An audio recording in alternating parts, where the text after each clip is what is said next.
Hello friends, good evening. आज हम लेके आए हैं आर्ट साइंस कॉमर्स के छात्रों के लिए 100 मार्क्स हिंदी का ऑब्जेक्टिव क्वेश्चन, जो आपके आगामी बोर्ड परीक्षा के पॉइंट ऑफ व्यू से बहुत ही ज़्यादा महत्वपूर्ण है। आज के इस वीडियो में हम 12th क्लास हिंदी पद खंड के दूसरे चैप्टर सूरदास पाठ से संबंधित ऑब्जेक्टिव प्रश्नों को देखने वाले हैं। तो चलिए शुरू करते हैं। हमारा पहला प्रश्न है, सूरदास की कौन सी रचना है? सूरदास जी की आखिर कौन सी रचना है? पुत्र वियोग है, कड़वक है, छप्पा है या फिर पद है? तो ऑप्शन नंबर डी हमारा राइट आंसर हो जाएगा, पद है। सूरदास जी की कौन सी रचना है? तो पद है। ऑप्शन नंबर डी हमारा राइट आंसर हो जाएगा। चलिए अगला प्रश्न देखते हैं। सूरदास जी किस भक्ति के कवि हैं? सूरदास जी आखिर किस भक्ति के कवि हैं? राम भक्ति के, कृष्ण भक्ति के, मातृ भक्ति के या फिर देश भक्ति के? तो ऑप्शन नंबर बी हमारा राइट आंसर हो जाएगा, कृष्ण भक्ति के। ये किसकी भक्ति के कवि है? तो कृष्ण भक्ति के। ऑप्शन नंबर बी हमारा राइट आंसर हो जाएगा। चलिए अगला प्रश्न देखते हैं। सूरदास किस भाषा के प्रसिद्ध कवि हैं? सूरदास जी आखिर किस भाषा के प्रसिद्ध कवि हैं? अवधी, खड़ी बोली, ब्रज भाषा या फिर मैथिली? तो ऑप्शन नंबर सी हमारा राइट आंसर हो जाएगा, ब्रज भाषा। ये किस भाषा के प्रसिद्ध कवि हैं? तो ब्रज भाषा के। ऑप्शन नंबर सी हमारा राइट आंसर हो जाएगा। चलिए अगला प्रश्न देखते हैं। वात्सल्य के विश्व में अद्वितीय कवि कौन है? वात्सल्य के विश्व में आखिर अद्वितीय कवि कौन है? सूरदास जी हैं, तुलसीदास जी हैं, कबीरदास जी हैं या फिर नाभादास जी हैं? तो ऑप्शन नंबर ए हमारा राइट आंसर हो जाएगा, सूरदास जी। कौन है? सूरदास जी। ऑप्शन नंबर ए हमारा राइट आंसर हो जाएगा। चलिए अगला प्रश्न देखते हैं। सूरदास किस धारा के कवि हैं? सूरदास जी आखिर किस धारा के कवि हैं? रामाश्रयी, कृष्णाश्रयी, शैव या फिर इनमें से कोई नहीं? तो ऑप्शन नंबर बी हमारा राइट आंसर हो जाएगा। ये कृष्णाश्रयी के कवि हैं। ऑप्शन नंबर बी हमारा राइट आंसर हो जाएगा। चलिए अगला प्रश्न देखते हैं। कृष्ण कहाँ बैठकर भोजन कर रहे हैं? नंद की गोद में, यशोदा की गोद में, यमुना के किनारे या फिर कदम के पेड़ पर? तो ये नंद की गोद में बैठ करके भोजन कर रहे हैं। कहाँ बैठ करके भोजन कर रहे हैं? नंद बाबा के गोद में। ऑप्शन नंबर ए हमारा राइट आंसर हो जाएगा। जैसे जेवंत श्याम नंद की कन्या, कछु खात कछु धरनी गिरावत, छवि निरखती नंद की रनिया। यानी कि जब ये भोजन नंद बाबा की गोद में बैठ करके कर रहे होते हैं, तो कुछ खाते हैं और कुछ धरती पर गिराते हैं। ठीक है, नंद बाबा की गोदी में बैठकर ये भोजन कर रहे हैं। ऑप्शन नंबर ए हमारा राइट आंसर हो जाएगा। चलिए अगला प्रश्न देखते हैं। प्रस्तुत प्रथम पद में कृष्ण को किसकी सूचना दी जाती है? प्रस्तुत प्रथम पद में कृष्ण को किसकी सूचना दी जाती है? रात्रि होने की, दोपहर होने की, भोर होने की, इनमें से कोई नहीं? तो ऑप्शन नंबर सी हमारा राइट आंसर हो जाएगा, भोर होने की।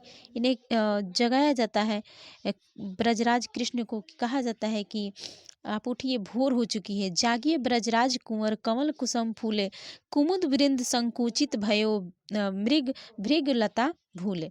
तो ऑप्शन नंबर सी हमारा राइट आंसर हो जाएगा, यानी भोर होने की। जागिए ब्रजराज कुमार, सुबह हो चुकी है, कमल भी खिल चुके हैं, मृगा भी बोलने लगा है, आप उठिए, भोर हो चुका है। चलिए ऑप्शन नंबर सी हमारा राइट आंसर हो जाएगा। चलिए अगला प्रश्न देखते हैं। सूरदास हिंदी साहित्य के किस काल के कवि हैं? सूरदास हिंदी साहित्य के किस काल के कवि हैं? आदिकाल के, भक्ति काल के, रीति काल के या फिर आधुनिक काल के? तो ऑप्शन नंबर बी हमारा राइट आंसर हो जाएगा, भक्ति काल के। किस काल के कवि हैं? तो भक्ति काल के। ऑप्शन नंबर बी हमारा राइट आंसर हो जाएगा। चलिए अगला प्रश्न देखते हैं।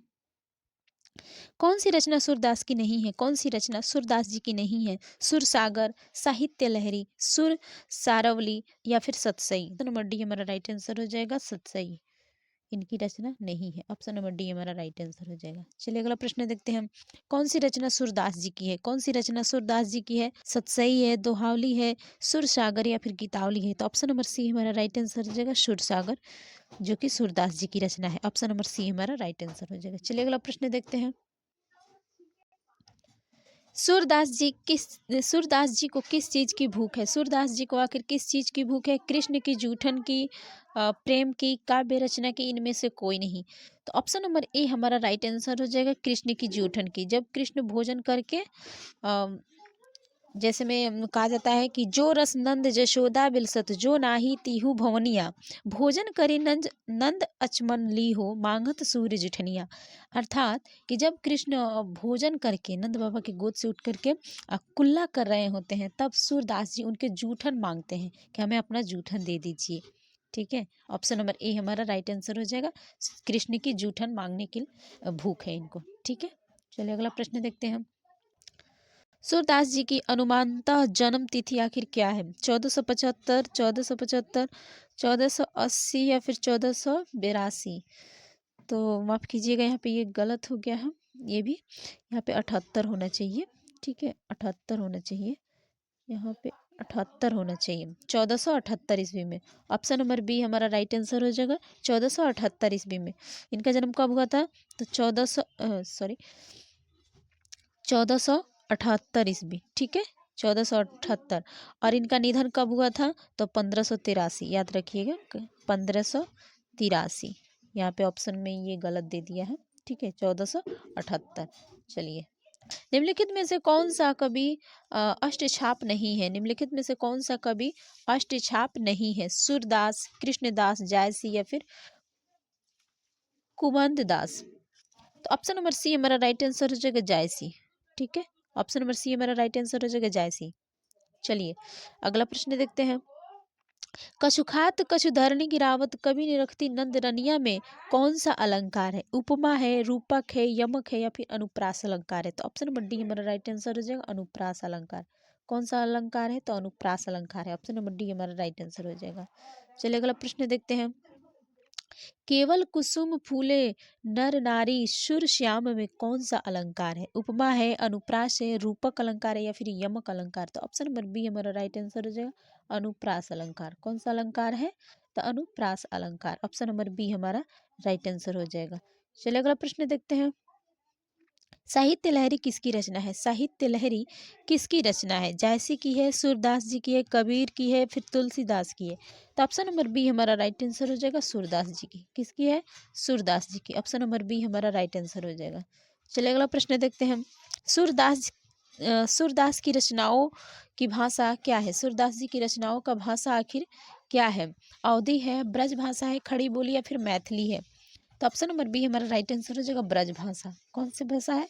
तो ब्रज भाषा। ऑप्शन नंबर बी हमारा राइट आंसर हो जाएगा। चलिए, अगला प्रश्न देखते हैं। सूरदास के गुरु का नाम क्या था? सूरदास के आखिर गुरु का नाम क्या था? नरहरि दास, भिठूलन दास, बलभद्राचार्य या फिर आनंद दास? तो ऑप्शन नंबर सी हमारा राइट आंसर हो जाएगा, बल्लभाचार्य। इनके गुरु का क्या नाम था? तो बल्लभाचार्य। ऑप्शन नंबर सी हमारा राइट आंसर हो जाएगा। चलिए, अगला प्रश्न देखते हैं। सूरदास किस मार्ग में दीक्षित हुए? सूरदास आखिर किस मार्ग में दीक्षित हुए? अष्टछाप में, संत मार्ग में, पुष्टि मार्ग में? इनमें से कोई नहीं। तो ऑप्शन नंबर सी हमारा राइट आंसर हो जाएगा, पुष्टि मार्ग में। ऑप्शन नंबर सी हमारा राइट आंसर हो जाएगा, पुष्टि मार्ग में। चलिए, अगला प्रश्न देखते हैं। बल्लभाचार्य से मिलने के पूर्व सूर्य किस भाव के पद गाते थे? प्रेम के, विरक्ति के, दैन्य के या फिर अवसाद के? तो ऑप्शन नंबर सी हमारा राइट आंसर हो जाएगा, दैन्य के। ठीक है, चलिए, अगला प्रश्न देखते हैं। सुर सागर किसकी रचना है? सुर सागर किसकी रचना है? रैदास की, सूरदास की, नंददास की या फिर तुलसीदास की? तो ऑप्शन नंबर बी हमारा राइट आंसर हो जाएगा, सूरदास जी की। किसकी रचना है? सूरदास जी की। ऑप्शन नंबर बी हमारा राइट आंसर हो जाएगा। चलिए, अगला प्रश्न देखते हैं। द्वितीय पद में किस खाद्य पदार्थ का उल्लेख नहीं हुआ है? द्वितीय पद में किस खाद्य पदार्थ का उल्लेख नहीं हुआ है? दही का, माखन का, मिश्री का या फिर अपूप का? तो ऑप्शन नंबर डी हमारा राइट आंसर हो जाएगा, अपूप का। ठीक है, अपूप का। किसका नहीं हुआ है? अपूप का। ऑप्शन नंबर डी हमारा राइट आंसर हो जाएगा। चलिए, अगला प्रश्न देखते हैं। सूरदास जी की कौन सी कृति है? प्रणभंग है, जयद्रथ वध है, साहित्य लहरी है, फिर बरवे रामायण है? तो ऑप्शन नंबर सी हमारा राइट आंसर हो जाएगा, साहित्य लहरी, जो कि सूरदास जी की है। ऑप्शन नंबर सी हमारा राइट आंसर हो जाएगा। चलिए, अगला प्रश्न देखते हैं। सुर सागर किस भाषा में रचित है? सुर सागर किस भाषा में रचित है? भोजपुरी में, संस्कृत में, ब्रज भाषा में या फिर अवधी में? ऑप्शन नंबर सी हमारा राइट आंसर हो जाएगा, ब्रज भाषा में। ऑप्शन नंबर सी हमारा राइट आंसर हो जाएगा, ब्रज भाषा में। चलिए, अगला प्रश्न देखते हैं। सूरदास के संकलित पदों में कौन सा रस है? सूरदास के संकलित पदों में आखिर कौन सा रस है? श्रृंगार रस है, वात्सल्य रस है, हास्य रस है या फिर रौद्र रस है? तो ऑप्शन नंबर बी हमारा राइट आंसर हो जाएगा, वात्सल्य रस, क्योंकि ये कृष्ण के बारे में इसमें चर्चा किए हैं, वात्सल्य रस। ऑप्शन नंबर बी हमारा राइट आंसर हो जाएगा। चलिए, अगला प्रश्न देखते हैं। कन्या का क्या अर्थ होता है? कन्या का आखिर क्या अर्थ होता है? स्त्री, वधु, पत्नी या गोद? तो ऑप्शन नंबर डी हमारा राइट आंसर हो जाएगा, गोद, जो कि नंद बाबा की गोद में बैठ करके भोजन कर रहे थे। वे जस्ट मैंने आप लोगों को बताया है। ठीक है, जेवत श्याम नंद की कन्या, यानी नंद बाबा की गोद में बैठकर। ऑप्शन नंबर डी हमारा राइट आंसर हो जाएगा। चलिए, अगला प्रश्न देखते हैं। भगवान श्री कृष्ण किस कवि के पूज्य थे? तुलसीदास के, जायसी के, कबीर दास के या फिर सूरदास के? तो ऑप्शन नंबर डी हमारा राइट आंसर हो जाएगा, सूरदास के। ये किस कवि के पूज्य थे? तो सूरदास के। ऑप्शन नंबर डी हमारा राइट आंसर हो जाएगा। डेली ऐसे ही वीडियो पाने के लिए हमारे चैनल को लाइक एंड सब्सक्राइब करें और अपने दोस्तों के पास ज़्यादा से ज़्यादा शेयर करें। वीडियो पसंद आया हो तो इसे लाइक ज़रूर कीजिएगा। मिलते हैं फिर अगली वीडियो में, तब तक आप सभी हंसते रहिए, मुस्कुराते रहिए और अपनी पढ़ाई खूब मन लगा करके करते रहिए। धन्यवाद।